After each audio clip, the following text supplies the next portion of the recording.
नमस्कार एंड जय हिंद मेरे प्यारे साथियों, मैं हूं प्रमोद यादव और आप सभी का स्वागत करता हूं लॉ वाला के अमेजिंग प्लेटफॉर्म पे।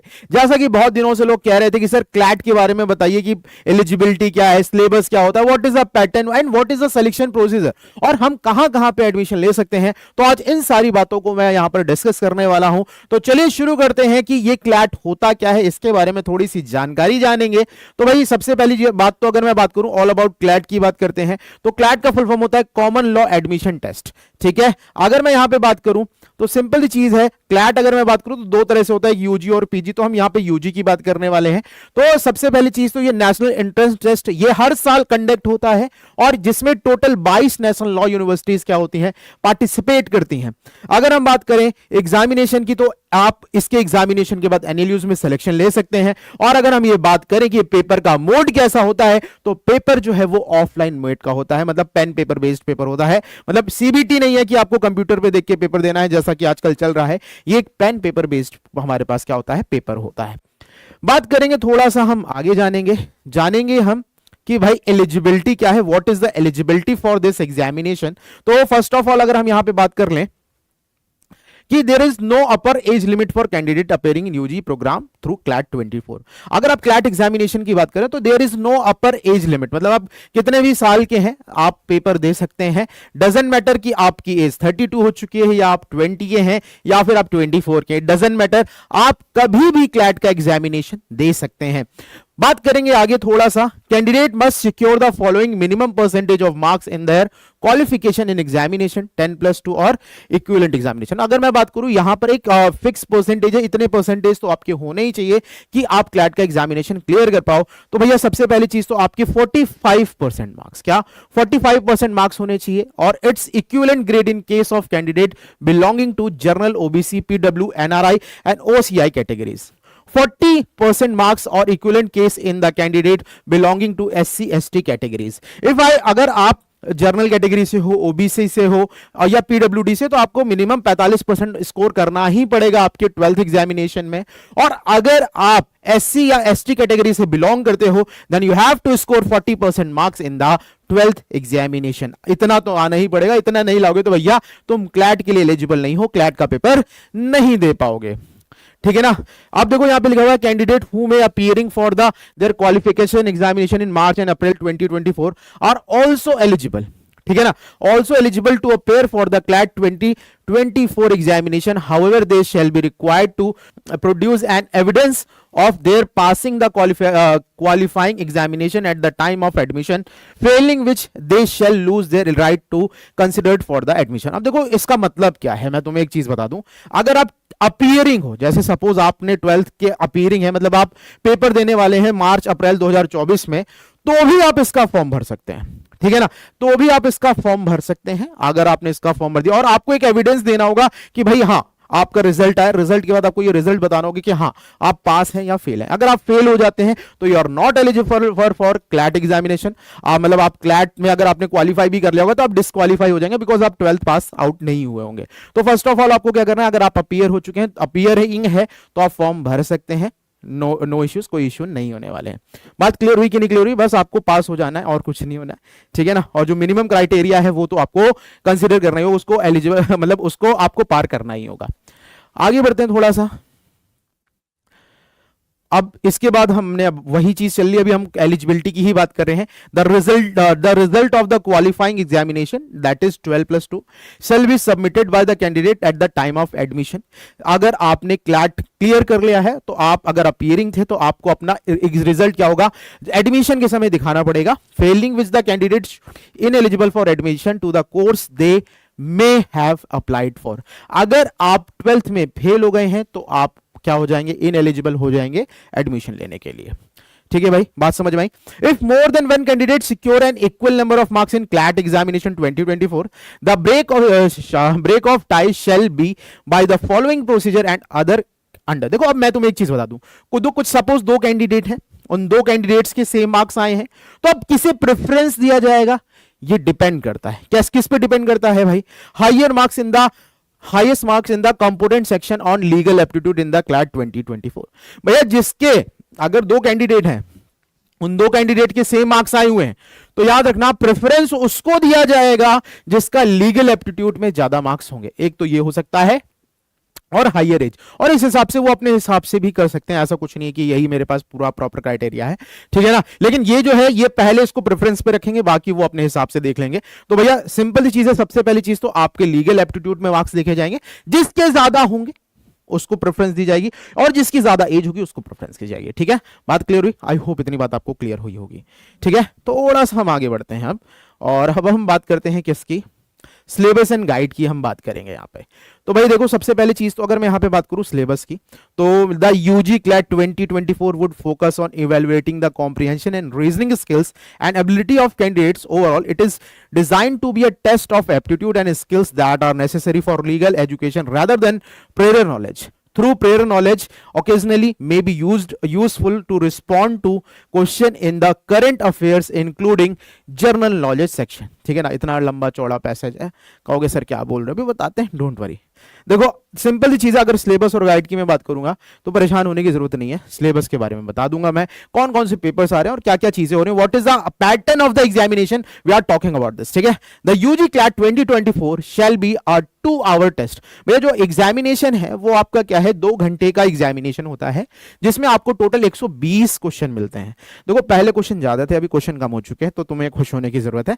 ठीक है ना, अभी कितने भाई, 2 घंटे में आपको कितने क्वेश्चन अटेम्प्ट करते हैं, 120 मल्टीपल चॉइस क्वेश्चंस। ठीक है ना, कैरिंग 1 मार्क्स। देखो यहां पर हमें क्या करना है, प्रॉपर सॉल्यूशन नहीं करना है। What we have to do, we have to just fill the OMR sheet.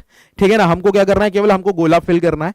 तो कहने का क्या मतलब है, आपको ये नहीं पूछा जाएगा आपने किस तरीके से किया गया है, व्हाट इज द प्रोसीजर। ठीक है ना, आपको एक करेक्ट आंसर टिक करना है। ठीक है ना, तो अगर आप सही आंसर करोगे तो 1 मार्क्स मिलेगा, और सपोज आपने एक गलत आंसर लगाया तो आपको 0.25 मार्क्स की नेगेटिव मार्किंग मिलेगी।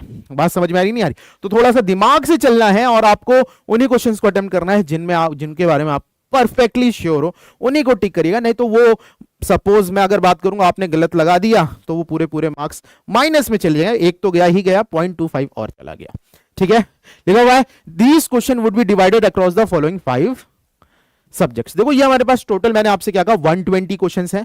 ये 120 क्वेश्चंस जो हैं वो 5 सब्जेक्ट्स में हमारे डिवाइडेड है।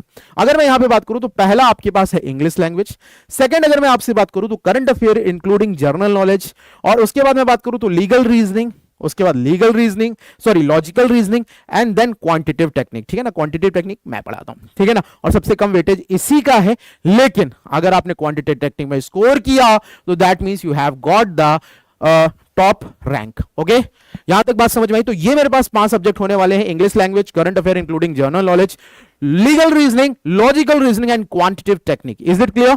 आई होप इतनी बात आपको समझ में आ गई कि आपको ये सारे टॉपिक्स, ये सारे आपको सब्जेक्ट देखने को मिलेंगे। ठीक है ना, अभी सिलेबस की बात कर लेंगे, फिर हम बात कर लेंगे वेटेज क्या है, उसके बाद हम बात करेंगे क्या कौन कौन से आपके एनएलयूज में आपको सिलेक्शन मिल सकता है, मतलब जा सकते हैं आप। बढ़ेंगे भाई आगे और देखते हैं क्या। सबसे पहले तो हम current affair including general knowledge की हम बात कर लेंगे, तो इसका अच्छा खासा वेटेज होता है एग्जामिनेशन में। तो सिलेबस क्या है इसके बारे में जानेंगे, क्या क्या पूछा जाता है, किस तरह से पूछा जाता है, इसके बारे में भी हम यहाँ पे बात करने वाले हैं। In this section, you will be provided passage of up to 450 words each. The passage will be derived from news, journalistic sources, and other non-fiction writings. The questions may be include an examination of legal information or knowledge discussed in or related to the passage, but would not require any additional knowledge of the law beyond the passage. ठीक है, each passage will be followed by a series of questions that will require you to demonstrate your awareness of various aspects of current affair and general knowledge including। अब देखो ये जो चीजें हैं, मैं आपके सामने ये जो पॉइंट्स दिखा रहा हूं, these points are very important if you are preparing for current affair. अगर आप करंट अफेयर की पढ़ाई कर रहे हैं या फिर उसके बारे उसको पढ़ना चाह रहे हैं और जनरल नॉलेज के बारे में जानना चाह रहे हैं, तो कुछ चीजें हैं जैसे हॉट टॉपिक्स जो होते हैं, जो करंट टॉपिक्स होते हैं, उन्हीं से रिलेटेड चीजें आपसे पूछी जाएंगी। और याद रखिएगा लीगल चीजें पूछी जाएंगी, मतलब आपके लॉ से रिलेटेड चीजें पूछी जाएंगी, तो आपको उन सारी न्यूज पे भी फोकस करना है। अगर आप उन सारी चीजों पर फोकस करोगे तो you can get a good score in this section. ठीक है, क्या लिखा हुआ है, contemporary events of significance from India and the world. ठीक है, arts and culture, international affairs and historical events of continuing significance. ये बहुत ज्यादा जरूरी है। क्लियर हुई बात? आई होप इतनी बात आपको क्लियर है। अब हम थोड़ा सा आगे बांधते हैं, लीगल रीजनिंग की हम बात कर लेंगे। लीगल रीजनिंग में हम बात करते हैं, देख लेते हैं। तो देखो रीजनिंग है, लीगल रीजनिंग। अब देखो इसको कैसे, ये कैसा पूछा जाता है, किस हिसाब से ये पूछा जाएगा एग्जामिनेशन में, उसके बारे में हम यहां पर बात करते हैं, चर्चा करते हैं। क्या लिखा हुआ है, in this section you will be expected to read passage of around 450 words each. The passage may relate to the fact, situation or say scenario के लिए हुआ है, situation and sceneries involving the matter involving legal matters, public policies, questions or moral philosophical inquiries. You will not require any prior knowledge of law to attempt the question in this section. You will benefit for a general awareness of contemporary legal and moral issues to better apply journal principles और क्या लिखा हुआ है मेरे पास, और क्या लिखा हुआ है, propositions, ठीक है ना, जो भी लिखा हुआ है, or to given fact scenarios. Each passage would be following by a series of questions that will require you to, देखो भाई सिंपल चीज है, लीगल रीजनिंग दी है और लीगल चीजें पूछी जाएंगी, ठीक है ना। इसके कोई देखो क्या क्या चीजें, identify and infer the rules and principles set out of the in the passage. देखो सिंपल चीज है, पैसेज आपके एनालिसिस, मतलब देखो सिंपल चीज, आपकी कॉम्प्रिहेंशन स्किल्स को यहां पर जांचा जाता है, ठीक है। मतलब आप चीजों को किस हिसाब से देखते हैं और आपकी जो पढ़ने की क्षमता है, वो सारी चीजें यहां पे जांच की जाती हैं। Identify and infer the rules and principles set out in the passage, apply such rules and principle to various fact situations and understand how changes to the rules or principle may alter the application to various fact and fact situations, ठीक है। आगे बढ़ते हैं भाई, ये तो legal reasoning की बात करी हमने, ये लीगल रीजनिंग में क्वेश्चन हमारे कैसे पूछे जाएंगे उसके बारे में हमने बात करी है। अब हम थोड़ा सा और आगे बढ़ते हैं, ठीक है ना, थोड़ा सा आगे बढ़ेंगे और अब हम बात करेंगे किसकी, लॉजिकल रीजनिंग की। देखो ये सेक्शन बहुत प्यारा सा होता है, ठीक है, ध्यान देना। क्या लिखा हुआ है, the logical reasoning section of UG CLAT 2024 will include a series of short passage of about 450 each word each. Each passage will be followed by one or more question that will require you to do. देखो it was quite hectic and it was quite easy. मतलब easy भी बोल सकते हो, अगर आप थोड़ा सा आपकी रीजनिंग स्किल्स अच्छी हैं तो you can do it and you can crack this section easily, ठीक है।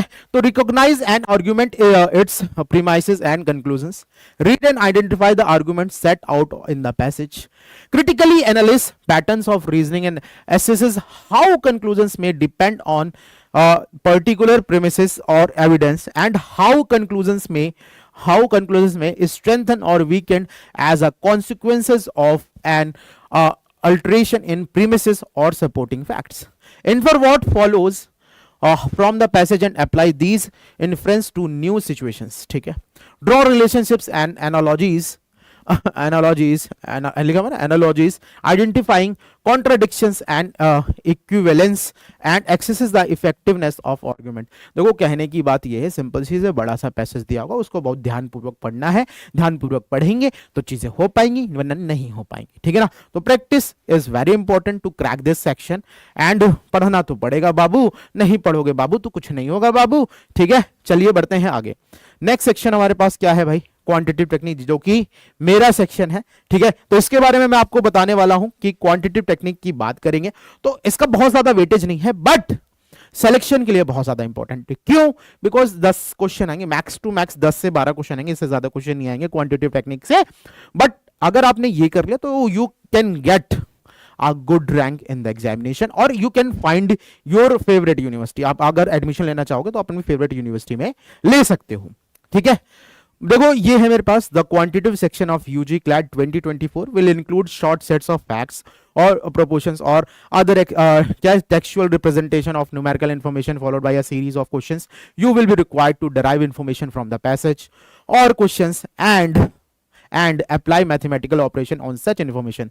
The question will require you to derive लिखा हुआ है, manipulate numerical information set out in such passage, apply various standard mathematical operation on such information including from areas such as ratios and proportion, basic algebra, mensuration, statistical elimination, ठीक है। देखो मैं तुमसे एक चीज बता दूं, सिंपल सी चीज है, ऐसा क्वेश्चन कैसे आएंगे, केस लेट के फॉर्म में आएंगे, डीआई के फॉर्मेट में आएंगे, तो उन्हीं को करना है, बहुत ज्यादा नहीं। जितना मैं बता रहा हूं उतना अगर तुमने ध्यानपूर्वक पढ़ लिया ना, मैं कह रहा हूं एग्जामिनेशन में पूरे के पूरे मार्क्स आएंगे, ठीक है। भरोसा रखो हमारी बातों पे। क्या कहा मैंने आपसे, बस मैंने यही कहा है कि जो चीज मैं बताऊंगा उससे करते जाना है, पैसेज बेस्ड क्वेश्चन आते हैं। देखो पूरा का पूरा जो पेपर है, पूरा का पूरा, ठीक है ना, चाहे कोई भी सेक्शन हो, सब में चीजों में पैसेज दिया गया है। मतलब आपकी कॉम्प्रिहेंशन स्किल्स पे बहुत ज्यादा फोकस किया गया कि भैया आप चीजों को देखते कैसे हैं, आप चीजों को पढ़ते कैसे हैं, कैसे आपका कंसंट्रेशन है, ठीक है ना, इन चीजों पे ज्यादा फोकस किया गया है ताकि आप आगे चल के जब आपके पास कुछ आए, आप सपोज फ्यूचर में बहुत बड़े लॉयर बन गए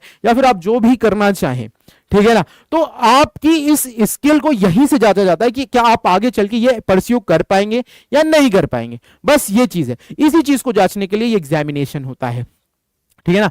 आगे बढ़ते हैं, सिलेबस एंड गाइड की बात कर लेंगे। तो अगर मैं इंग्लिश की लैंग्वेज की वेटेज की बात करूं तो 20% ओवरऑल पेपर का इंग्लिश आता है।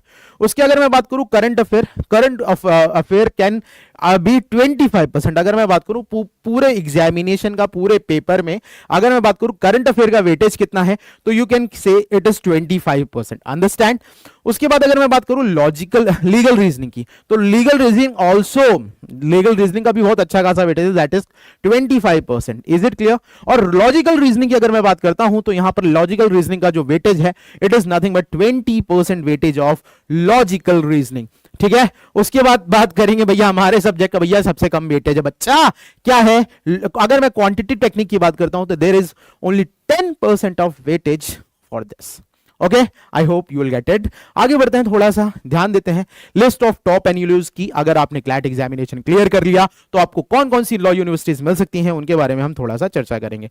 तो हमारे पास ये टॉप 9 यहां पर दिखी हुई है। पहली हमारे पास है national law school of India university Bengaluru, the West Bengal national university of jurisdictional science. उसके बाद national law university Bhopal, NLU Jodhpur, NALSAR university of law Hyderabad, Gujarat national law university. उसके बाद मेरे पास क्या है, Hidayatullah national law university Raipur, national university of advance legal studies Kochi, doctor Ram Manohar Lohia national law university Lucknow. ये तो मेरे शहर में ही है और मेरे घर के पास में ही है, ये बहुत खूबसूरत बनी है, मैंने देखी है, ठीक है ना। और बहुत बड़े बड़े प्रोग्राम्स होते हैं यहाँ पे, मेरे घर के पास में ही है, ठीक है। चलो आगे बढ़ते हैं। नेक्स्ट हमारे पास क्या है, उन्हीं 9, अभी तो हमने 9 ही बात करी है, बाकी की हम बात कर लेते हैं।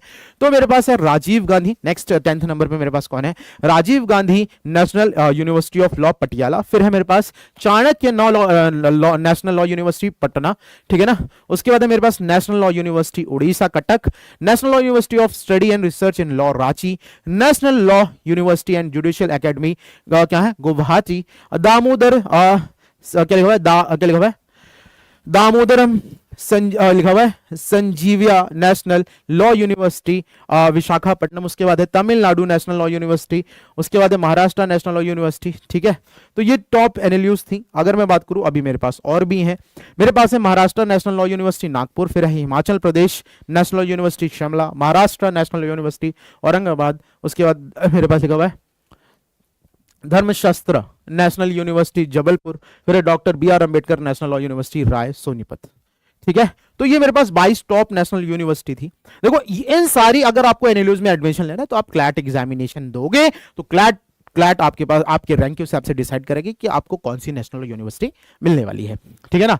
बात करते हैं एक अलग सी, ठीक है ना, इसका पेपर अगर मैं बात करूं तो नेशनल लॉ यूनिवर्सिटी दिल्ली जो कि बहुत पॉपुलर है, इसके लिए आपको क्लैट नहीं देना होगा, ठीक है ना। इसके लिए आपको एलिट देना होगा। अगर आपको नेशनल लॉ यूनिवर्सिटी दिल्ली में एडमिशन चाहिए तो you have to prepare for AILET examination. अगर आप एलिट एग्जामिनेशन को क्लियर करते हो तो आपको नेशनल लॉ यूनिवर्सिटी दिल्ली में एडमिशन मिल सकता है। कुछ लोग होते हैं ना जिनको भैया दिल्ली में ही जाना भाई, तो दिल्ली में जाना भाई तो आपको एलिट को क्लियर करना होगा। और बाकी जो मैंने आपको बताई है 22 की 22, ये पूरी की 22 नेशनल यूनिवर्सिटी के लिए आपको क्लैट एग्जामिनेशन क्लियर करना होगा, ठीक है। आई होप इतनी बात आपको समझ में आई होगी। आपको किसी भी तरह का कोई भी दिक्कत है, कोई भी परेशानी है तो आप कमेंट सेक्शन में पूछ सकते हो। और अगर आप चाहते हो कि एक एक लॉ यूनिवर्सिटी पे मैं वीडियो बनाऊं तो आप कमेंट सेक्शन में जरूर लिखना सर इस नेशनल लॉ यूनिवर्सिटी के बारे में पूरा वीडियो बना दो, तो मैं ट्राई करूंगा और बनाने की कोशिश करूंगा, ठीक है। आई होप आपको ये चीजें पता चली होंगी। तब तक के लिए tata bye bye, take care, love you, और मिलते हैं और नए सेशन के साथ। तब तक के लिए tata bye bye, take care, love you और एंड जय हिंद।